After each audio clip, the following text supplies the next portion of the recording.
नमस्कार प्यारे विद्यार्थियों, स्वागत है आपका अपने इस चैनल हिंदी संस्कृति पर। दोस्तों, पिछले वीडियो में हमने बात करी थी कक्षा 10 के माध्यमिक परीक्षा 2025 के पेपर की। इस बार हम बात कर रहे हैं 2024, मतलब एक वर्ष उससे पुराना।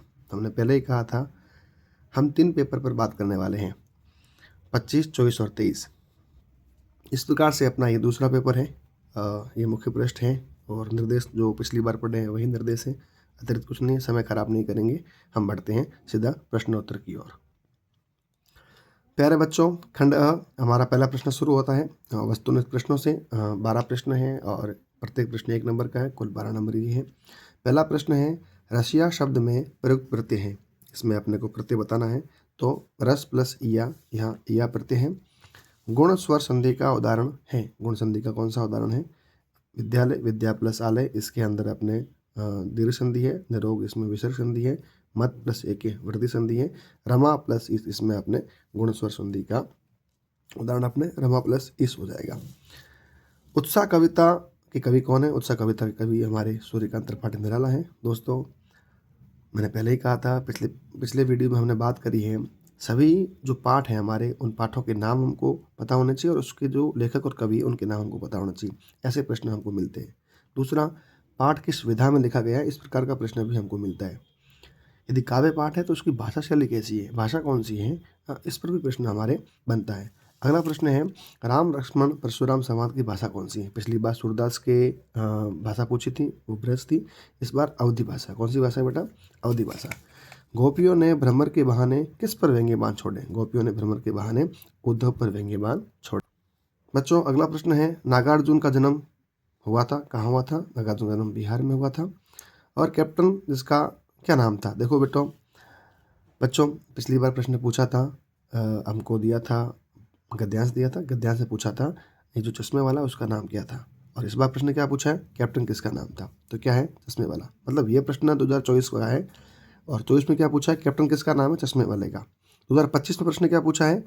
गद्यांश दे दिया हमको। उस गद्यांश में प्रश्न पूछा कि चश्मे वाला उसका नाम क्या था? उसका नाम कैप्टन। तो कुल मिला के घुमा फिरा के प्रश्न पूछे जा सकते हैं। इसलिए हमको ये पुराने पेपर प्रश्नोत्तर जो ठीक करना या पढ़ना, ये हमारे लिए फायदेमंद होता है। लखनवी अंदाज व्यंग्य के लेखक कौन है? ये दोबारा आ गया। पाठ का नाम दिया हुआ, उसमें लेखक कौन है? यशपाल है। एक सूर्यकांत त्रिपाठी का पूछा पिछली बार।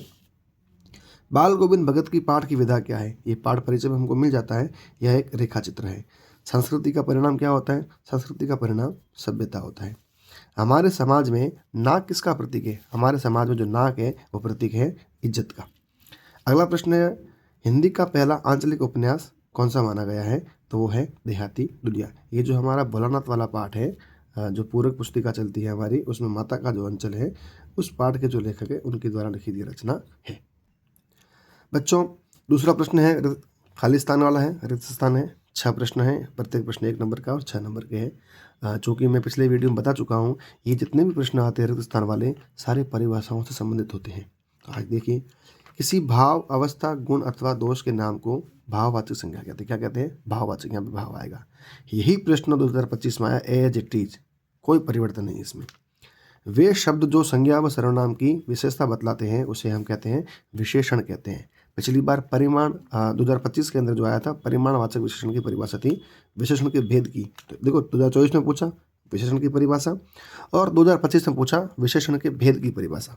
देखिए अगला, वे क्रियाएं जिनके साथ कर्म प्रयुक्त नहीं होता है उसे अकर्म क्रिया कहते हैं। जिसमें कर्म प्रयुक्त होता है वो सकर्मक है और जिसमें कर्म प्रयुक्त नहीं होता है वो हमारे होते हैं अकर्म क्रिया। वे खालिस्तान शब्द जो 2 शब्दों, वाक्यांशों या वाक्यों को जोड़ते हैं उसे समुच्चय बोधक अवयव कहते हैं। तो यहाँ पे खालिस्तान में भी अवयव आएगा। वे अवयव शब्द, ऐसे अवयव शब्द होते हैं जोड़ते हैं। परिभाषा है, याद करने की चीज़ है। वे शब्दांश जो किसी शब्द के खालिस्तान में लगकर नए अर्थ का बोध कराते उसे हम प्रत्यय करते। प्रत्यय हम हमेशा शब्द के अंत में लगते, तो यहाँ पे क्या होगा? अंत में लगकर नए अर्थ का बोध कराते हैं। हिंदी में उपसर्ग, हिंदी में उपसर्ग 3 प्रकार के होते हैं। संस्कृत के उपसर्ग, उसके अलावा हिंदी के उपसर्ग और विदेशी उपसर्ग। विदेशी उपसर्ग में अपने उर्दू के भी आते हैं और अंग्रेजी भाषा के भी आते हैं। अब हमारा जो है अगला प्रश्न वो अपठित गद्यांश और पद्यांश का है। तो सबसे पहले अपठित गद्यांश है। देखिए, इसके अंदर 6 प्रश्न पूछे गए हैं, 6 नंबर का है ये। और क्योंकि मैंने पिछली बार बताया, पहले हमको ये पढ़ना है, उसके बाद में पहले प्रश्न पढ़ेंगे, उसके बाद हम गद्यांश पढ़ेंगे। गद्यांश का उचित शीर्षक कौन सा है वो पढ़ने पर ध्यान पड़ेगा। वर्तमान में कैसे युवाओं की आवश्यकता है, राष्ट्र की सबसे बड़ी सेवा क्या है, विवेकानंद के उपदेश का ध्येय वाक्य क्या है, राष्ट्रभक्ति की भावना का आधार किसे माना गया है, और आस्तिक शब्द का विपरीतार्थ शब्द गद्यांश में से छांट कर देखिए। अब हम गद्यांश पढ़ेंगे तो हमको सारे प्रश्नों के उत्तर मिल जाएंगे। वर्तमान में राष्ट्र को शारीरिक दृष्टि से मजबूत, निर्भय तथा ऐसे नवयुवकों की आवश्यकता है जो अपने आप में, अपनी शक्ति में विश्वास करते हैं। देखिए कैसे नवयुवकों की आवश्यकता है, प्रश्न क्रमांक हमारा 2 है। कैसे युवाओं की आवश्यकता है, तो यहाँ से हो जाएगा, यहाँ से लेके यहाँ तक ये इस प्रश्न का उत्तर हो जाएगा। विवेकानंद की दृष्टि से नास्तिक, देखो हमारा छठा प्रश्न क्या है, आस्तिक शब्द का विपरीत मतलब विलोम शब्द क्या है। पिछली बार भी विलोम शब्द पूछा था, इस बार भी विलोम शब्द पूछा है, क्या है ये, नास्तिक हो जाएगा इसका। अगला, नास्तिक वह है जो अपने आप में विश्वास नहीं करता। भारत के राष्ट्रीय आदर्श तथा त्याग और सेवा को अपनाकर गरीबों, भूखों और पीड़ितों की सेवा में अपने को अर्पित करना ही राष्ट्र की सबसे बड़ी सेवा। हमारा प्रश्न क्या है, राष्ट्र की सबसे बड़ी सेवा क्या है, तो इसका उत्तर क्या होगा, राष्ट्रीय आदर्श, त्याग और सेवा को अपनाकर गरीबों, भूखों और पीड़ितों की सेवा में अपने को अर्पित करना ही राष्ट्र की सबसे बड़ी सेवा, ये इसका उत्तर हो जाएगा। राष्ट्रभक्ति कोई भावना नहीं है, उसका आधार विवेक और प्रेम है। राष्ट्रभक्ति की भावना का जो आधार है वो क्या है, विवेक और प्रेम को बताया गया है। तो यहाँ पे एक प्रश्न है हमारा, राष्ट्रभक्ति की भावना का आधार किसे माना गया है, तो किसे माना गया है, आधार विवेक और प्रेम को माना गया है। अब अंतिम प्रश्न बचा है हमारा, विवेकानंद के उपदेश का ध्येय वाक्य क्या है। तो विवेकानंद के उपदेश का ध्येय वाक्य है, उठो, जागो और तब तक रुको नहीं जब तक लक्ष्य प्राप्ति न हो। तो इस प्रकार से हमारा समय भी बचता है और बहुत जल्दी, ये जो हमारी परीक्षा होती है ये समय प्रबंधन का बहुत बड़ा एग्जाम्पल है। जिसका समय मैनेजमेंट बहुत तगड़ा है उसको फ़ायदा मिलता है। हम कई बार क्या करते हैं, छोटे प्रश्नों पर अधिक समय लगाते हैं और बड़े प्रश्न फिर अंत में छूट जाते हैं, या फिर हम उसका सही से या पूरा उत्तर लिख नहीं पाते हैं। इसलिए जिसका 3 घंटे का मैनेजमेंट बहुत तगड़ा है वो ही हमेशा सफल होता है, अच्छे अंक प्राप्त करता है। अगला है हमारा अपठित पद्यांश, है कौन विघ्न ऐसा जग में, टिक सके आदमी के मग में, खम ठो ठेलता है जब नर, पर्वत के जाते पांव उखड़, मानव जब जोर लगाता है पानी पत्थर बन जाता है, गुण बड़े एक से एक प्रकार है छिपे मानवों के भीतर, मेहंदी में जैसे लाली हो, वर्ती का बीच उजियाली हो, बत्ती जो नहीं जलाता है रोशनी वह नहीं पाता है। तो देखिए पद्यांश का उचित शीर्षक क्या होगा, देखो यहाँ पे वीरता की बात हो रही है, योद्धा की बात हो रही है। तो वीर पुरुष हो सकता है, योद्धा हो सकता है, वीर हो सकता है, जवान हो सकता है, सैनिक हो सकता है, इस प्रकार का इसका शीर्षक हो सकता है। क्योंकि शीर्षक हमेशा एक ही नहीं होगा, लेकिन एक शर्त यह है, शीर्षक में अधिकतम 2 से 3 शब्द होंगे, इससे अधिक नहीं होंगे। एक शब्द बहुत अच्छा है, 1 से 2 शब्द, 3 शब्द हो सकते हैं। प्रश्न की ओर आते हैं, आदमी के मग में कौन नहीं टिक सकता है। देखिए पहली प्रश्न है कौन विघ्न ऐसा जग में टिक सके आदमी के मग में, मतलब विघ्न मतलब बाधा। तो आदमी के जो मग में है, रास्ते मग मतलब मार्ग में बाधा है वो नहीं टिक सकती हैं। पत्थर कब पानी बन जाता है, देखिए लिखा हुआ पत्थर बन जाता पानी। इससे पहले प्रश्न कौन पंक्ति क्या है, मानव जब जोर लगाता है। जोर लगाने का अर्थात यहाँ पे है मानव जो अपना प्रयास करता है, अपनी ताकत लगाता है और संघर्ष करता है, और जब वो प्रयत्न करता है तो दुनिया में ऐसी कोई चीज़ नहीं जो मानव प्राप्त नहीं कर सकता है, तो उसके बारे में बताया गया है। तो पत्थर पानी कब बनता है, जब मानव जोर लगाता है या फिर मानव अपना प्रयास करता है। रोशनी किसे नहीं मिलती है, तो रोशनी किसे नहीं मिलती है, देखिए यहाँ लिखा हुआ है, अंतिम पंक्ति है, रोशनी नहीं वह पाता, कौन नहीं पाता, बत्ती जो नहीं जलाता। बत्ती जलाने का भाव यहाँ पे ये जो प्रयास ही नहीं करता है। तो यहाँ लिख सकते हैं जो बत्ती नहीं जलाता या फिर प्रयत्न नहीं करता, प्रयास नहीं करता, कोशिश नहीं करता, उसे कभी भी रोशनी नहीं मिलती।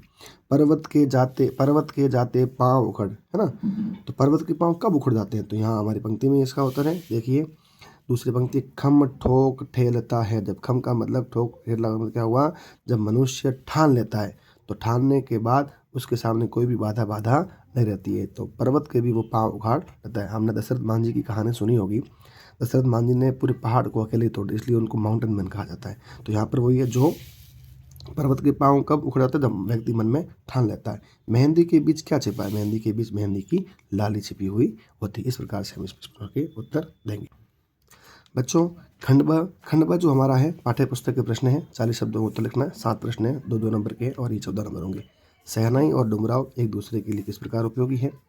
हालदार साहब ने जब नेताजी की मूर्ति को पहली बार देखा तो उनकी दृष्टि में क्या बात खटकती। पिछली बार इनका गद्यांश आया था। छोटे बच्चे की मनोहारी मनोहारी मुस्कान देखकर कवि के मन में क्या भाव उमड़ते हैं? दंतुरिन मुस्कान नागार्जुन का पाठ है, उसके आधार पर इसका उत्तर देना है।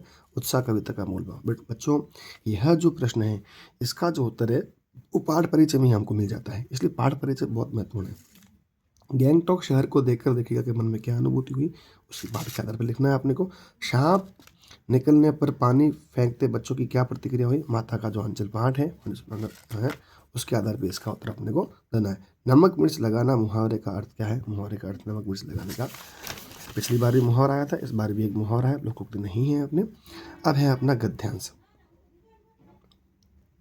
खंड स है गद्यांश है, ये पठित गद्यांश है जो हमारे पाठ्य पुस्तक के अंदर है। 2 प्रश्न होंगे अथवा में होगा, दोनों में से कोई एक करना है। तो पहला कौन सा है? आग के आविष्कार कदाचित पेट की ज्वाला की पीड़ने का कारण है सुई धागे का आविष्कार। बच्चों, ये पाठ संस्कृति से लिया गया है, जिसके लेखक है भदंत आनंद कौशल्यान। 2025 में भी इसी पाठ का गद्यांश आया था। तो देखिए आप प्रश्न कहाँ से बनता है, ये हमको समझने की आवश्यकता है। तो आग के आविष्कार से हमें क्या प्रेरणा रही होगी? शरीर को सजाने की प्रवृत्ति किसके आविष्कार का कारण बनी?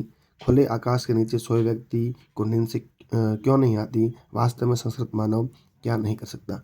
बच्चों, इसके उत्तर हम नहीं देखेंगे क्योंकि वीडियो बहुत लंबा हो जाएगा। चूँकि ये पाठ्य पुस्तक का ही गद्यांश है, तो हमने क्लासरूम में समझा होगा इसका, तो इसका उत्तर हम अपने स्तर पे दे सकते हैं। हम बात करेंगे, यह जो वीडियो बनाने का मूल उद्देश्य है, प्रश्न कहाँ से उठता है, हमको क्या पढ़ना है, क्या छोड़ना है, इसकी ओर हम ध्यान करने वाले हैं। अगला जो हमारा है, आज़ाद हिंद फौज का मुकदमा का सिलसिला सभी कॉलेजों। यह जो पाठ है वो मनु भंडारी का जो हमारे इस पाठ्य पुस्तक में दिया हुआ है, एक कहानी है भी वहाँ से लिया गया है। क्या है? हड़ताल का आह्वान किस सिलसिले में किया गया था? इसका उत्तर इसके हड़ताल का, ठीक है, हड़ताल नहीं कर रहे थे, उनके प्रति क्या प्रतिक्रिया थी? शाम को विद्यार्थी वह कहाँ इकट्ठा हुए? विद्यार्थियों के इकट्ठा होने के बाद क्या बाद क्या हुआ? इस प्रकार के इसमें प्रश्न दिए गए। इसी खंड का हमारा पठित पद्यांश है, ये भी 2 प्रश्न आएंगे अथवा में होगा, हमको दोनों में से कोई एक करना है। ऊदो तो मति बड़ी भागी अपरस रहत सनेत गाते, ये सूरदास जी का पाठ है। देखो बच्चों, पिछली बार हमारा जो पद्यांश आया था, एक आया था तुलसीदास जी का, ठीक है, और यहाँ पे दिया सूरदास जी का। तो तुलसी और सूर बहुत महत्व के हैं हमारे काव्य खंड के अंदर। और अगला जो है हमारा मधु गुनगुना कर कहा जाता कौन बनी है, कितना सुंदर। जयशंकर प्रसाद जी द्वारा आत्मकथ्य जो लिखा गया है उसी का है। दोस्तों, सबसे अच्छी बात यह है 2024 के अंदर 2 पद्यांश आए, एक सूरदास जी का आया और एक आया जयशंकर प्रसाद जी का। 2025 में भी जो 2 पद्यांश आए, एक अथवा में आया, उसमें एक आया सूरदास जी का और दूसरा आया जयशंकर प्रसाद जी का। तो हम समझ सकते हैं सूर और तुलसी में से कोई एक, जयशंकर प्रसाद और इसमें से कुछ कोई एक हो सकता है, लेकिन यहाँ पे देखिए आप लगातार एक ही कवि क्या है, तो हम समझ सकते हैं कौन सा कवि कितना महत्वपूर्ण हो सकता है हमारे लिए। जीवन परिचय भी इनका आ सकता है, यदि ये प्रश्न नहीं आता है तो जीवन परिचय आएगा। मधुप गुनगुना कर क्या कह रहा है? मधुप क्या कह रहा है? पिछले 2025 के अंदर प्रश्न इसके आधार पे बना है, वो सीधा प्रश्न पूछा पाठ्य पुस्तक के आधार पे, है ना। तो प्रश्न यही बनते हैं आसपास। पत्तियां क्यों गिर रही है? अनंत नीलिमा में क्या छिपा है? व्यंग्य मलिन उपास से क्या तात्पर्य है? इस प्रकार से प्रश्न यहाँ पूछे। आगे हैं, हालदार साहब भावुक है, इतनी सी बात पर उनकी आंखें भर आई। हालदार साहब की आंखें क्यों भर आई? नेताजी का चश्मा पाठ के आधार पर उत्तर दीजिए। ये 50-60 शब्दों में उत्तर देना है। अथवा में प्रश्न है इसका, लखनवी अंदाज व्यंग्य में लेखक ने किस वर्ग पर कटाक्ष किया है? दिखावा करने वाले, है ना, तो उस लोगों पर इन्होंने कटाक्ष किया है, व्यंग्य है। अगला प्रश्न है, सेवक सो जो करे सेवकाई अरे करनी कर करी करई लड़ाई। देखिए विद्यार्थियों, यह जो प्रश्न है, ये प्रश्न बड़ा प्रश्न है जो गद्यांश में से लिया गया, मतलब गद्य पाठों में से।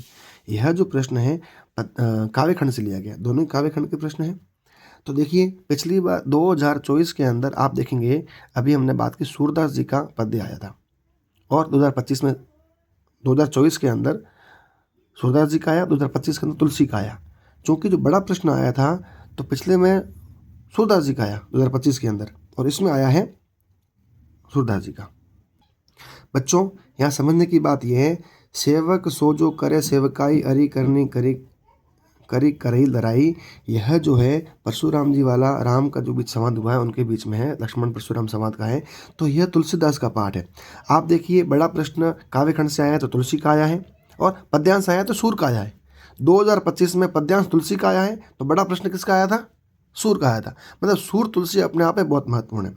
जयशंकर प्रसाद जी का दोनों के अंदर 2025 में और 2024 के अंदर जो अभी हम पढ़ रहे हैं, इसमें अथवा में प्रश्न आया है काव्य खंड का है। तो सूर्यकांत त्रिपाठी निराला रचित अट नहीं रही है वर्णित फाल्गुन की जो मादकता है इसका वर्णन कीजिए। यह प्रश्न निराला के पाठ से। इसका मतलब यह कवि भी बड़े महत्वपूर्ण है। आगे देखिए परिचय में तुलसीदास जी के कृतित्व और व्यक्तित्व के बारे में बताइए। देखिए दोस्तों, तुलसीदास जी का पद्यांश नहीं आया तो उनका परिचय आ गया, है कि नहीं है। इस प्रकार से हमको ध्यान रखना है कौन सा कवि हमारे लिए महत्वपूर्ण है। गद्य में यशपाल के कृतित्व और व्यक्तित्व और कृतित्व के बारे में बताना। कुल मिला के पद्यांश में एक कवि और गद्यांश में एक लेखक के हमको परिचय के बारे में बताना। दोनों में से कोई एक प्रश्न हमको करना। दोस्तों खंड द है, देखते हैं हम इसको।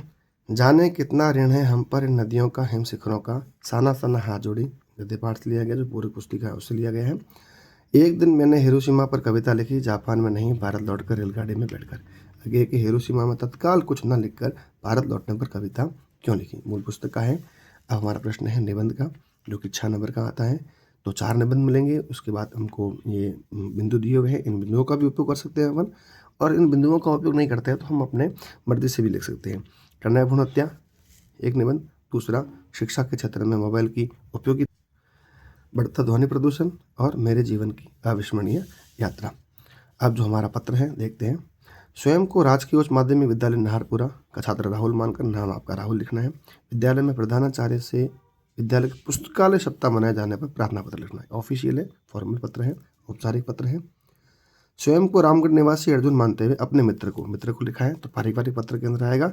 राकेश को जीवन में अनुशासन का महत्व बताते हुए पत्र लिखिए। विषय क्या हो जाएगा, अनुशासन का महत्व, और इसमें विषय क्या हो जाएगा, पुस्तकालय सप्ताह मनाना। दोनों में से कोई एक प्रश्न अपने को करना है। दोस्तों अगला प्रश्न और अंतिम प्रश्न है हमारा, क्या है, महिला उद्यमिता केंद्र द्वारा बनाए गए आचार पापड़ की बिक्री है। तो ये विज्ञापन का प्रश्न है, जो कि इस सत्र हमारे यहाँ टॉपिक में नहीं है। दोस्तों ये था पेपर। अगले पेपर में फिर मिलेंगे 2023 के पेपर के साथ में। इस प्रकार से हम अपने तीनों पेपर पूरे कर देंगे।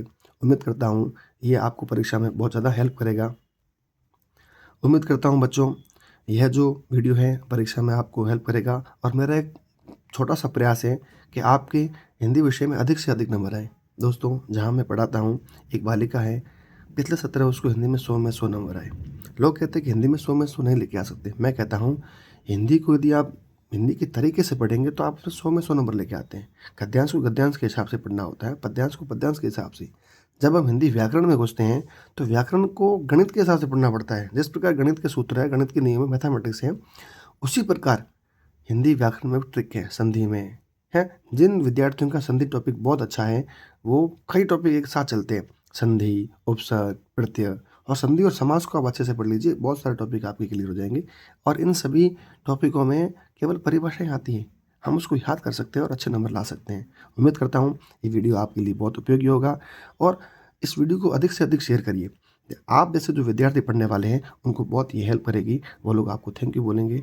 आपने मेरा वीडियो देखा, बहुत बहुत धन्यवाद। जय हिंद, जय भारत।